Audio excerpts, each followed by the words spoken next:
కాబట్టి మన జీవితాలు శాశ్వతమైన వివాహం ఇంకా శాశ్వతమైనది.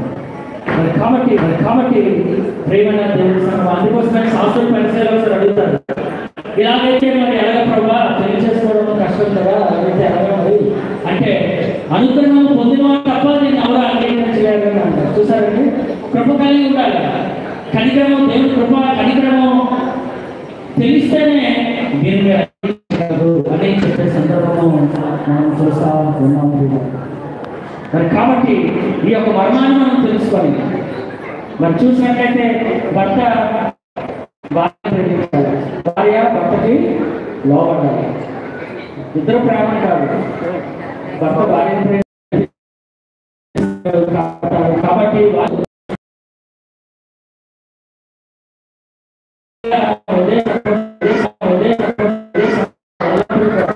జీవితంలో దేవుడు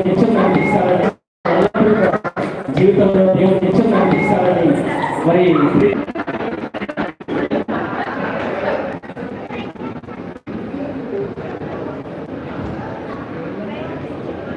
దయచేసి వివాహ కార్యక్రమం అనేది పరిశుద్ధమైనది. ఈ పరిశుద్ధ వివాహంగా దీన్ని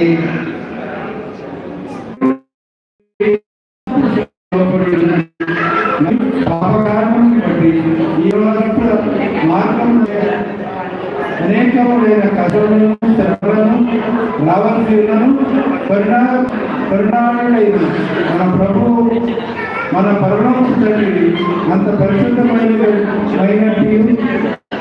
తనకు హితమైన మన బిడ్డలను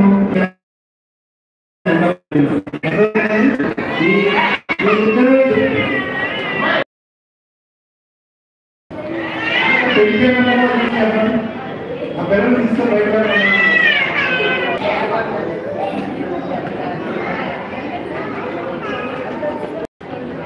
మీరందరూ ఏకపరచకూడదు, పెళ్లి చేయకూడదు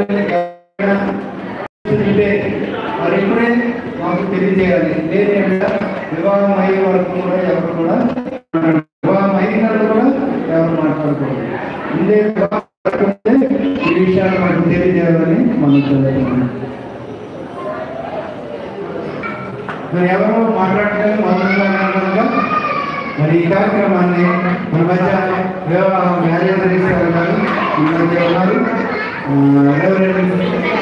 కృష్ణ రాజు గారు ఉన్నారు. వారు వచ్చి కార్యక్రమాన్ని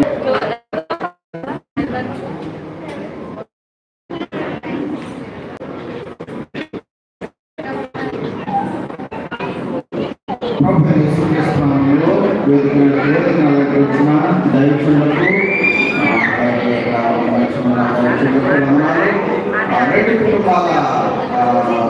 రెండు కుటుంబాల వారికి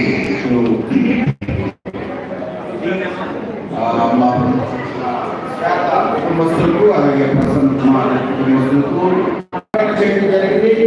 అలాగే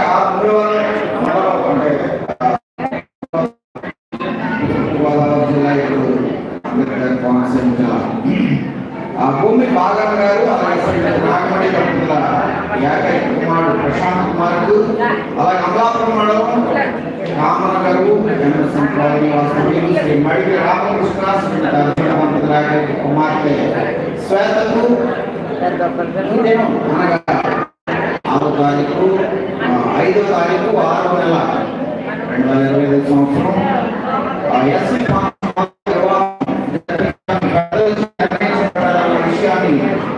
రెండు సంఘాలు కూడా 2 వారాలు ప్రకటన చేయడం జరిగింది.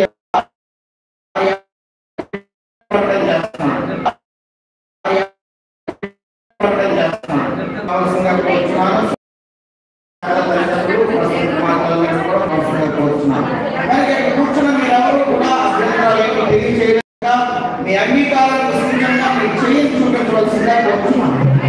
మీ అంగీకారాన్ని సూచనగా మీరు చేయని చూపించవలసిందిగా కోరుతున్నాను.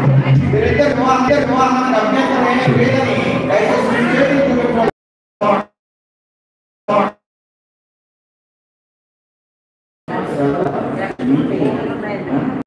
కాబట్టి హృదయ రహస్యములన్నీ బయటపరచుకోవడం